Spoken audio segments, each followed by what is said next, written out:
CM Pushkar Singh Dhami का tweet, प्रदेशवासियों को ट्वीट कर दी बधाई, कहा निर्यात तैयारी सूचांक 2022 में उत्तराखंड को 9वां स्थान।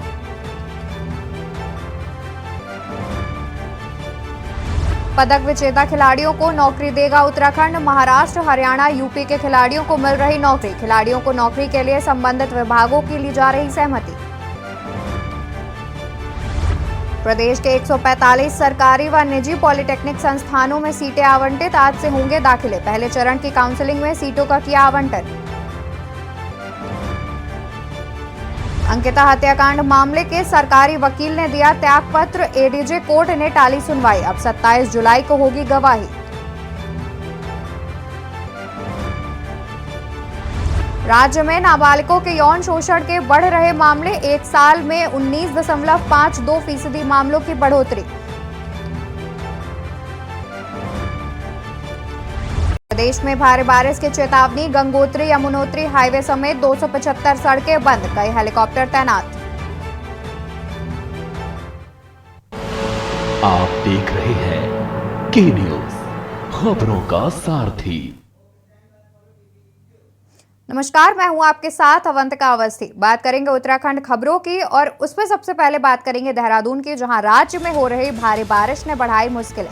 राज्य में हो रही भारी बारिश ने बढ़ाई मुश्किलें, उत्तराखंड में बारिश से 275 सड़कें बंद, इनमें से 147 सड़कें लोक निर्माण विभाग की हैं, 126 सड़कें पीएम ग्राम सड़क योजना की हैं। खबर हम आपको देहरादून से बता रहे हैं, जहां राज्य में हो रही भारी बारिश ने लोगों की बढ़ाई मुश्किलें। उत्तराखंड में बारिश के कारण 275 सड़कें हुई बंद, 275 सड़कों में से 147 सड़कें लोक निर्माण विभाग की हैं और 126 सड़कें पीएम ग्राम सड़क योजना के तहत बनाई हुई हैं। देहरादून से हम खबर आपको बता रहे हैं, जहां राज्य में हो रही भारी बारिश ने लोगों की बढ़ाई मुश्किलें। उत्तराखंड में बारिश से 275 सड़कें हुई बंद, इनमें से 147 सड़कें लोक निर्माण विभाग की हैं, साथ ही 126 सड़कें पीएम ग्राम सड़क योजना की हैं।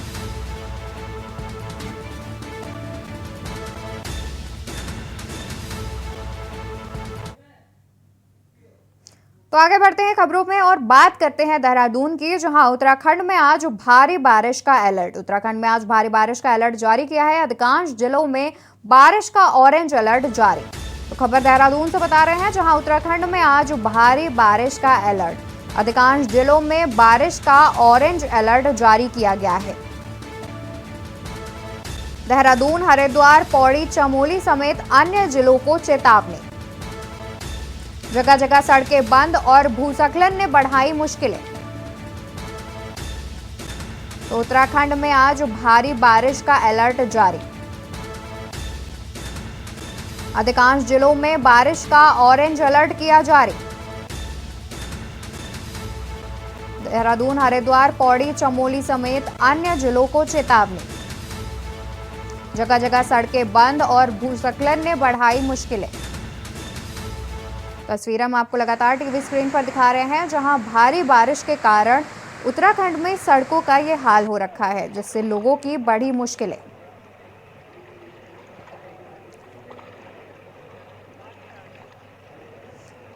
तो इसी खबर पर तमाम जानकारी के लिए हमारे साथ संवाददाता अंकित काला जुड़े हुए हैं। अंकित, आपसे जानना चाहेंगे कि मौसम विभाग ने कितने दिनों का जो बारिश का अलर्ट है वो जारी किया है?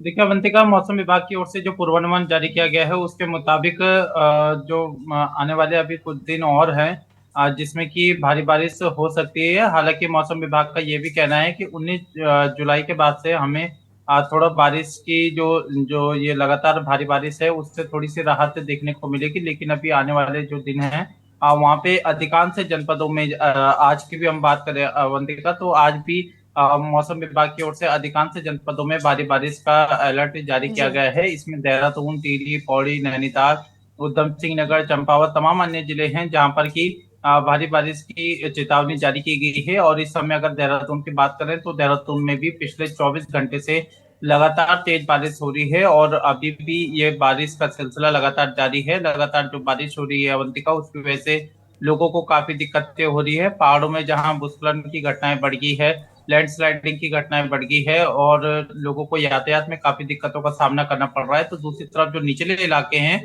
यहाँ पर नदियों का जलस्तर काफी बढ़ गया है अवंतिका, और लोगों के घरों में बारिश का पानी जा रहा है। सड़कों की स्थिति ये है कि वो तालाब में तब्दील हो चुकी है। आज देहरादून में स्थिति काफी विकट होती जा रही है। हरिद्वार में तो नदियों का जो पानी है वो सड़कों पे आ गया है। लोगों को यातायात में काफी दिक्कतें हो रही है, घरों के अंदर रहना मुश्किल हो गया है। तमाम जो सरकार के जनप्रतिनिधि हैं वो लोगों के बीच में जा रहे हैं।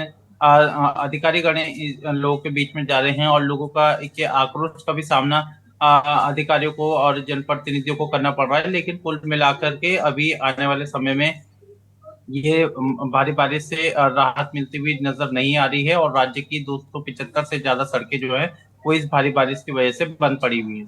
जी अंकित, जैसा कि मौसम विभाग ने अभी भी भारी बारिश का अलर्ट जारी किया है, तो अभी से ही जब सड़कों का ये हाल है, तो क्या आने वाले दिनों में भी जाहिर सी बात है यही हाल रहना है सड़कों का? तो इससे निपटने के लिए प्रशासन ने अभी तक किसी प्रकार की कोई तैयारी की है? बिल्कुल, देखिए प्रशासन का ये कहना है कि उनकी पूरी तैयारी है। जगह जगह पोकलेन मशीनें और जेसीबी मशीनें लगाई गई है और जी अभी भी जो 275 से ज्यादा सड़कें बंद हैं उन्हें खोलने का प्रयास किया जा रहा है। इस तरीके के दावे लोग। जी, अनम्यूट कर लीजिए अंकित।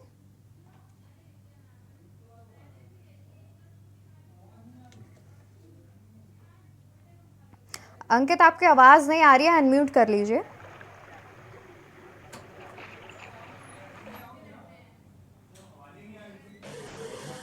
जी, आपकी आवाज नहीं आ रही थी अवंतिका? जी जी, आपकी आवाज़ अभी नहीं आ रही थी, तो हम ये जानना चाह रहे थे कि आप अपनी जो अभी आप बात कर रहे थे उस बात को आप पूरा कर लीजिए पहले। देखिए अवंतिका, जिस तरीके से भारी बारिश हो रही है उसको देखते हुए शासन प्रशासन की ओर से पूरी तैयारी की बात कही जा रही है। हालांकि धरातल पर स्थिति काफी विकट होती जा रही है और लोक निर्माण विभाग और तमाम जो अन्य विभाग है उनकी ओर से पोकलेन मशीनें जैसी मशीनें लगाई गई है। जगह जगह जहां पर भी सड़क अवरुद्ध होने की सूचना मिल रही है वहां पर तमाम जो जेसीबी मशीनें पहुंचाई जा रही है ताकि लोगों को यातायात में दिक्कतों का सामना ना करना पड़े। लेकिन अभी भी की अगर हम बात करते हैं तो 275 से ज्यादा सड़कें हैं अवंतिका, जी जो कि इस समय बंद पड़ी है। चारधाम यात्रा मार्ग की भी अधिकांश सड़कें हैं जो कि इस समय अवरुद्ध चल रही है। पहाड़ों की स्थिति आप देखेंगे तो काफी इस समय दयनीय स्थिति में हम देख सकते हैं कि जिस तरीके से लगातार जो लैंडस्लाइडिंग की घटनाएं हो रही है उसकी वजह से लोगों को यातायात में दिक्कतें हो रही है। जो जरूरत की चीजें हैं उन तक की भी दिक्कतें लोगों को इस भारी बारिश की वजह से झेलनी पड़ रही है। तो कहीं ना कहीं ये जो बारिश का जो कहर देखने को मिल रहा है उसने सबको मुश्किलों में डाल रखा है। और जो जी निचले बिल्कुल इलाके हैं अंकित, तमाम जानकारी हम तक पहुंचाने के लिए आपका बहुत शुक्रिया। आगे भी हम आपसे जानकारी लेते रहेंगे इस खबर पर, तो आप हमारे साथ बने रहिएगा, आगे भी हम आपसे जानकारी लेंगे। तो बता दें कि देहरादून में भारी बारिश का अलर्ट जारी किया है। मौसम विभाग ने भारी बारिश का अलर्ट जारी किया है, जिसके कारण जगह जगह सड़कें बंद और भूस्खलन ने लोगों की मुश्किलें बढ़ा रखी हैं। पिछले दिनों हो रही बारिश से देहरादून की सड़कें तालाब में तब्दील हो चुकी हैं। साथ ही भूस्खलन ने लोगों की भी कई मुश्किलें बढ़ा रखी हैं। देहरादून, हरिद्वार, पौड़ी, चमोली समेत अन्य जिलों में मौसम विभाग ने भारी बारिश की चेतावनी जारी की है।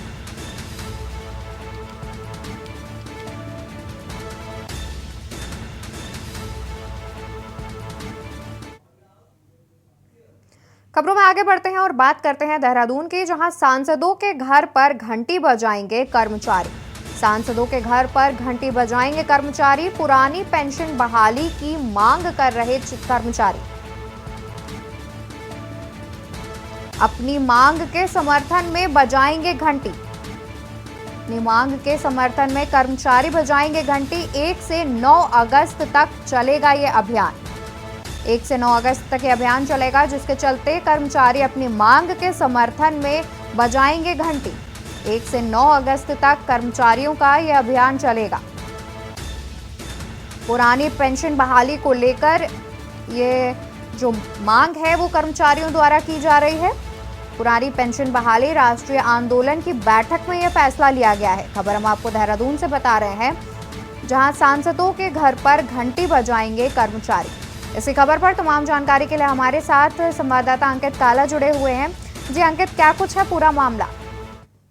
देखिए, पिछले लंबे समय से कर्मचारी पुरानी पेंशन बहाली की मांग कर रहे हैं सरकार से और कई दफा जो है आंदोलन भी कर चुके हैं, लेकिन केंद्र सरकार की तरफ से अभी इस पर कोई फैसला नहीं लिया गया है और ना ही राज्य की सरकारें इस पर कोई ध्यान दे रही है। तो कर्मचारियों ने आक्रोश में आकर के अपनी मांगों के दबाव में लाने के उद्देश्य से ये घंटी बजाओ एक अभियान की शुरुआत करने जा रहे हैं 1 अगस्त से, जो कि 9 अगस्त तक चलेगा। इसके तहत जो राज्य के चाहे वो राज्यसभा सांसद हो चाहे लोकसभा के सांसद हो, उत्तराखंड राज्य में 5 लोकसभा के सांसद हैं और 3 राज्यसभा के सांसद हैं। इन सभी के आवास में जाएंगे। जिस समय सांसद उपस्थित रहेंगे अवंतिका, उस समय जाकर के उनके आवास की घंटी बजाएंगे और दबाव डालने की कहीं ना कहीं कोशिश करेंगे कि जो कर्मचारियों की मांग है पुरानी पेंशन बहाली की, इस मांग को जल्द से जल्द पूरा करें, क्योंकि सरकार की तरफ से जो कर्मचारियों की जो पेंशन खत्म करने का जो कार्य किया गया है, उससे कर्मचारियों में काफी आक्रोश है और उनका कहना है कि जिस तरह से पहले की व्यवस्था थी उस व्यवस्था को यथावत लागू किया जाए, क्योंकि कर्मचारियों की एक पूरी उम्र जो है वो जनता की सेवा में जाती है और उसके बाद उसका जो उसके बुढ़ापे का जो सहारा है वो पेंशन होती है और सरकार ने इसी पर रोक लगा दी है। तो कर्मचारी पुरानी पेंशन बहाली की मांग को लेकर के सांसदों के आवास की जो घंटी है वो उसको बजाने जा रहे हैं। जी, तो क्या ये जो अभियान शुरू कर रहे हैं, घंटी बजाने का जो कर्मचारी अभियान शुरू कर रहे हैं, तो इस पर किसी भी सांसद ने किसी प्रकार की कोई आपत्ति जताई हो? देखिए, सरकार तो अपनी तरफ से ये कहना चाह रही है कि कर्मचारियों की जो मांगे हैं उस पर सरकार अपनी ओर से कार्रवाई कर रही है, लेकिन कर्मचारियों का ये कहना है अवंतिका कि पिछले लंबे समय से कर्मचारी अपनी मांगों को लेकर के आंदोलन कर रहे हैं, लेकिन सरकार की तरफ से कोई भी कार्रवाई नहीं की जा रही है।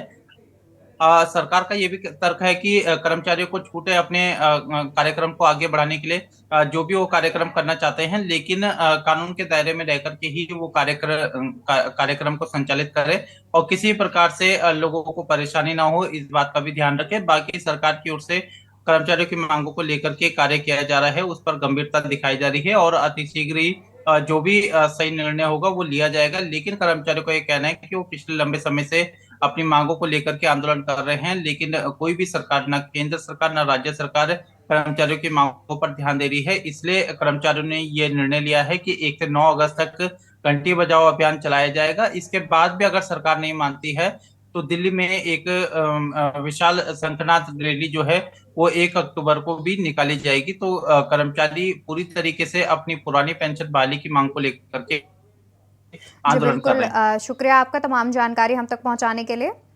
तो जैसा कि हमारे संवाददाता ने बताया कि ये जो मांग है, इस पर किसी भी सांसद ने किसी प्रकार की कोई आपत्ति नहीं जताई है। साथ ही जो सरकार है उसका कहना है कि कानून के दायरे में रहकर कर्मचारी अपना यह अभियान पूरा कर सकते हैं। अगर उनकी मांग की सुनवाई नहीं होती है तो 1 अक्टूबर को एक विशाल रैली भी निकाली जाएगी, जहां पुरानी पेंशन बहाली को लेकर 1 से 9 अगस्त तक कर्मचारी घंटी बजाओ अभियान की शुरुआत कर रहे हैं। खबरें भी और भी हैं, उससे पहले यहां रुकेंगे एक छोटे से ब्रेक के लिए। आप देख रहे हैं के न्यूज, खबरों का सारथी। तो ब्रेक से वापस आ गए हैं, खबरों का रुख करते हैं, जहां खबर देहरादून से है। सीएम पुष्कर सिंह धामी ने किया ट्वीट। सीएम पुष्कर सिंह धामी का एक ट्वीट सामने आ रहा है। खबर हम आपको देहरादून से बता रहे हैं। ट्वीट कर प्रदेशवासियों को सीएम धामी ने दी बधाई। सूचकांक 2022 में उत्तराखंड को 9वां स्थान, कुछ इस प्रकार का अपने ट्वीट में सीएम पुष्कर सिंह धामी ने लिखा है। हिमालयी राज्यों में प्रथम स्थान प्राप्त किया। हिमालयी राज्यों में प्रथम स्थान प्राप्त किया है उत्तराखंड ने। खबर देहरादून से है, जहां सीएम पुष्कर सिंह धामी का एक ट्वीट आया सामने। तो टीवी स्क्रीन पर हम आपको सीएम धामी का ट्वीट दिखा रहे हैं, जिसमें उत्तराखंड के निर्यात तैयारी सूचकांक 2022 में देश में 9वां स्थान प्राप्त किया है। हिमालयी राज्यों में प्रथम स्थान प्राप्त कर आप समस्त प्रदेशवासियों को हार्दिक बधाई। सरलीकरण, समाधान, निस्तारण एवं संतुष्टिकरण के मंत्र को कार्य संस्कृति में सम्मिलित कर तथा कनेक्टिविटी के क्षेत्र में अभूतपूर्व विकास के माध्यम से ही हमारी सरकार निवेशकों और स्थानीय उत्पादकों को सशक्त करने में सफल हुई है। तो इस प्रकार का कुछ ट्वीट किया है सीएम पुष्कर सिंह धामी ने। ट्वीट कर अपने प्रदेशवासियों को बधाई दी है, जिसमें हिमालयी राज्यों में उत्तराखंड ने पहला स्थान प्राप्त किया है। साथ ही सूचकांक 2022 में 9वां स्थान प्राप्त किया है उत्तराखंड में। सूचकांक 2022 में उत्तराखंड को 9वां स्थान के निर्देश पर एक प्रतिनिधि मंडल उत्तराखंड सरकार से मिलेगा, ताकि किसानों की हुई फसलों की बर्बादी का उचित मुआवजा किसानों को मिल सके, जिसके लिए प्रदेश और केंद्र की सरकार को एक ज्ञापन भी समाजवादी पार्टी प्रेषित करेगी।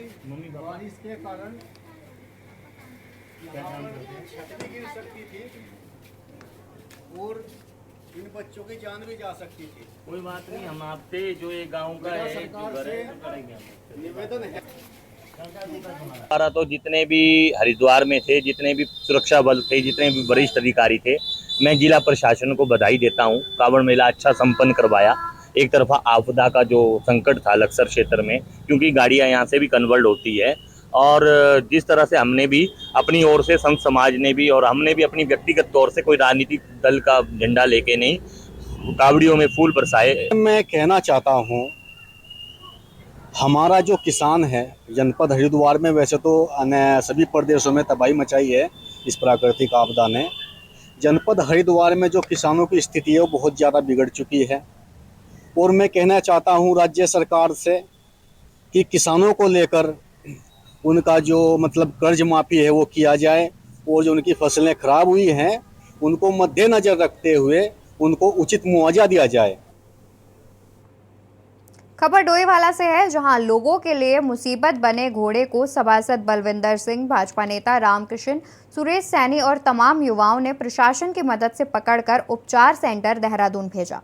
बता दें कि गांव के तमाम लोगों को इस घोड़े ने काटकर घायल किया था। जब इसकी शिकायत डोईवाला एसडीएम शैलेंद्र सिंह नेगी से की गई तो एसडीएम ने शिकायत का संज्ञान लिया। एसडीएम के निर्देश पर पशु चिकित्सा अधिकारी ने घोड़े का परीक्षण किया। नगर पालिका के सहयोग से उसको उपचार के लिए भेजा गया, तो वहीं आर्य नगर के लोगों ने राहत की सांस ली।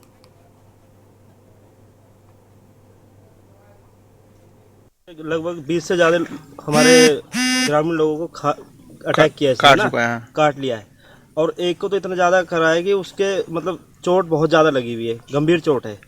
तो इससे भय सब ग्रामीणों में कि रास्ते में निकलना मुश्किल हो चुका है। तो हम ये हालांकि नगर पालिका के कर्मचारी भी कई बार आए, इसको पकड़ नहीं पा रहा, तो ग्रामीणों की मदद से इसे पकड़ा गया। तो अब डॉक्टर साहब आए, पशु डॉक्टर आए हैं? डॉक्टर साहब आई, पांडे मैडम जी आई है, वो भी इस पे अभी विचार कर रही है किसी एनजीओ को इसको ताकि दे दे और उसका अच्छे से इलाज हो सके। हाँ, यहाँ पर मुझे सभी के द्वारा बताया गया है कि घोड़े ने काफी लोगों के ऊपर अटैक किया है, सीवियरली अटैक भी किया है, लेकिन अभी घोड़े को देखने से ऐसे किसी भी बीमारी के कोई स्पष्ट लक्षण दिखाई नहीं दे रहे हैं। तो इसलिए अभी ये कहा नहीं जा सकता कि घोड़ा किस रोग से ग्रसित है। इसके लिए हमने व्यवस्था बनाई है। यहाँ के ईओ मिस्टर नेगी की मदद से हम इसको गौरी मौलिकी जी की एनजीओ में वहाँ पर भेज रहे हैं, जहाँ पे इस घोड़े को रखा जाएगा। 10 से 15 दिन इसको अलग क्वारंटीन में वो रखेंगी। वहाँ पर अगर यदि इसको कोई ऐसा रोग है रेबीज की तरह, तो वैसे भी वो 10 दिन से ज़्यादा सर्वाइव नहीं करेगा, लेकिन अगर इसको रोग नहीं है तो इसका वहाँ पर पूरी तरीके से इलाज भी होगा और ये कंट्रोल में भी आ जाएगा। उत्तराखंड खबरों में मेरे साथ फिलहाल इतना ही। आप देखते रहिए के न्यूज़ इंडिया।